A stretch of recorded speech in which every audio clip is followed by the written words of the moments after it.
So I'm going to give you the completely other end of the spectrum in terms of our ability to predict, control, and apply some of these advanced techniques that are so commonly applied and with great success in other fields and domains.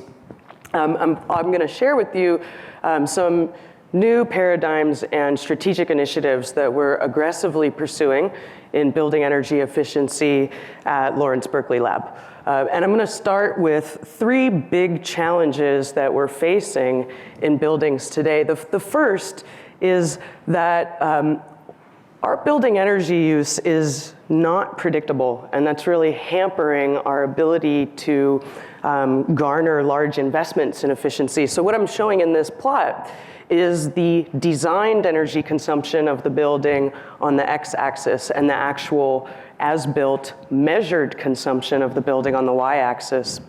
What's really interesting about, first of all, you see scattershot here.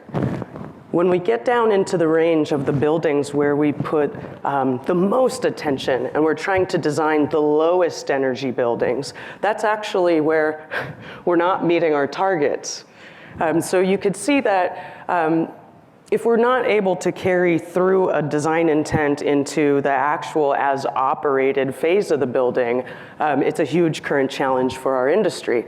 You guys may have heard some of this in some of the news around the performance of green buildings or LEED buildings.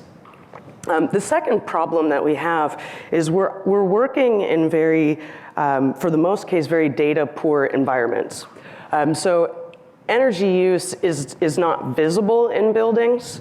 It's not controlled in real-time operation. So we're kind of flying blind in a way that is pretty shocking if you consider relative to other electromechanical systems out there. These plots here show how much waste is in our buildings on average. On the very left plot, what you're seeing is total building energy use in an existing building. And the red line shows that we can come in and do a tune-up and immediately save, on average about 16% energy just in operations.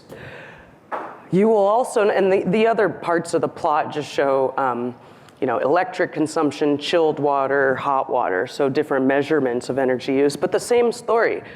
We come in, we tune up, we save a lot of energy. Those savings don't persist over time. The red lines, in most cases, creep back up. It's because we just don't have visibility into consumption, and we're not using that information in real-time control and operations. Third really big challenge for the industry, Pramod's going to be familiar with this plot. It's sometimes called the duck curve. And what this shows is a real shift in the lines that you see are the net load on the electric grid. And the lighter lines here, buildings are 70% of the load on the grid. So this is mostly buildings. This is where we've been. As we increasingly integrate renewables into our grid systems and move toward a clean grid, you see that the demand curves are completely inverted. We've historically treated buildings as a static load on the system that doesn't change. So when you completely turn things over and invert them, this tells us that our loads and ability to control dynamically are going to have to be much more flexible to accommodate this influx of renewables. We'll take questions at the end.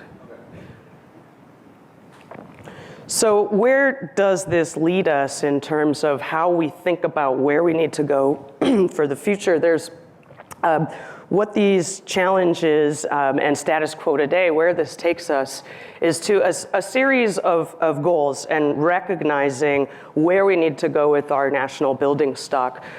First, represented in these circles, we have very aggressive goals to reduce energy use in half across our entire stock. This is giving you an idea of the average consumption of a building today and where we're trying to get. So that means that we're really moving from thinking about static systems into more dynamic systems, transitioning to more sensor-rich, integrated, networked building where we can implement dynamic and model-based control, predictive control, and looking forward in how we operate and give feedback with the grid, with the systems in the building, with the occupants. So I want to talk a little bit more about this understanding of our buildings as becoming something more dynamic. We used to and historically think about the building. And we'll think about each of the systems individually as independent entities in the building: the lighting system, the envelope and facade, the HVAC systems, and we've designed those to operate according to a single orientation. Historical, typical weather patterns that don't change. We do our best to define the controls, and we go on our merry way. This is really changing what we expect of our buildings. Today, we're talking a lot more about the services that the building provides, the occupants in the building, services like security, productivity, and health. We're thinking about additional services, powering electric vehicles that are increasingly brought into our systems and now connected with our buildings. We're integrating with microgrids, distributed energy resources, and also with the macro grid. This is all suggesting this evolution of services, these much more complex energy flows that we really emphasize that transition into a dynamic state. The work that we do at the lab is then focused on advancing the science that can then enable all of these markets and services that are in this building ecosystem.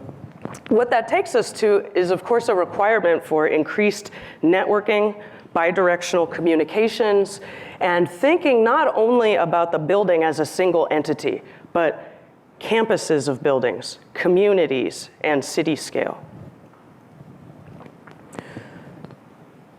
In this context, then, we've set forth and are aggressively pursuing three strategic initiatives. The first is thinking about guaranteed performance. If I go to the electronics store today, I buy a stereo, a 200-watt stereo, I'm going to get a 200-watt stereo. I'm not going to get maybe 150, maybe 250. I really lucked out, but that's where we are with buildings today. So looking at bringing design intent into operations as a means of assuring and guaranteeing the performance of the building.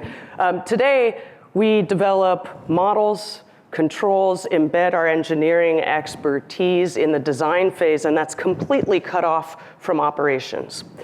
We're moving to a point where we're able to transition and represent those models in the real-time systems and operations of the building to connect design intent with the day-to-day controls and operations. And you'll see, in contrast to some of what Kai was talking about, this is, we're not there yet. This is the future where we're able to continuously implement fault detection, feed that back, and do so in an understanding of how we intended the building to operate in the first place.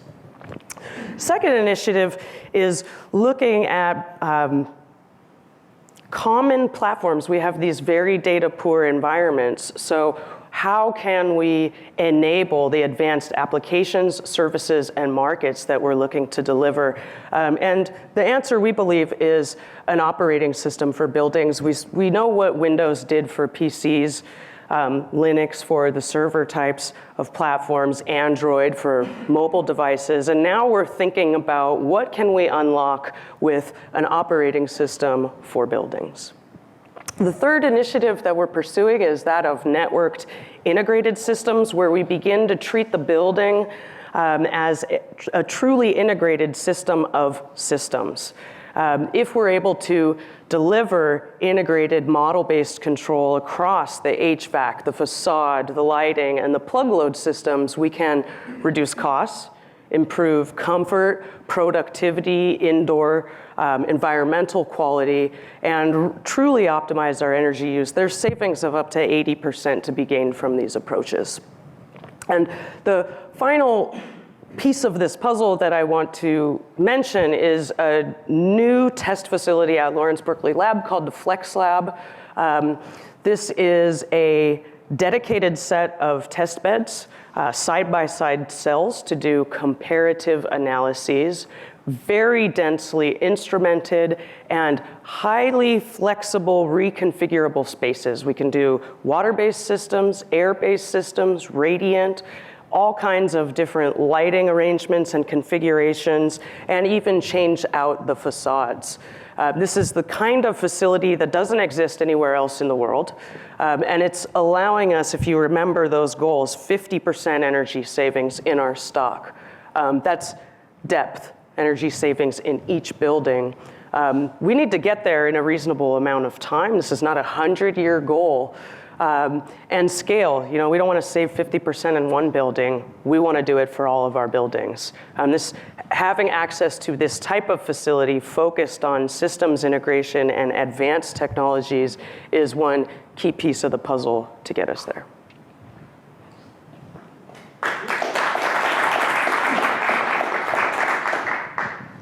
I know there was already one question for Jessica while Pramod sets up. I just didn't really understand the duct chart. Could you show that again and explain it? Oh, goodness. Yeah. This is the net load on the grid. And so we're showing basically that the time of day when we need a lot from the grid is completely changing. And it's inverting. And these curves are actually being realized today. This is 2013 and 14. This is the projection for 2015, and we actually are there.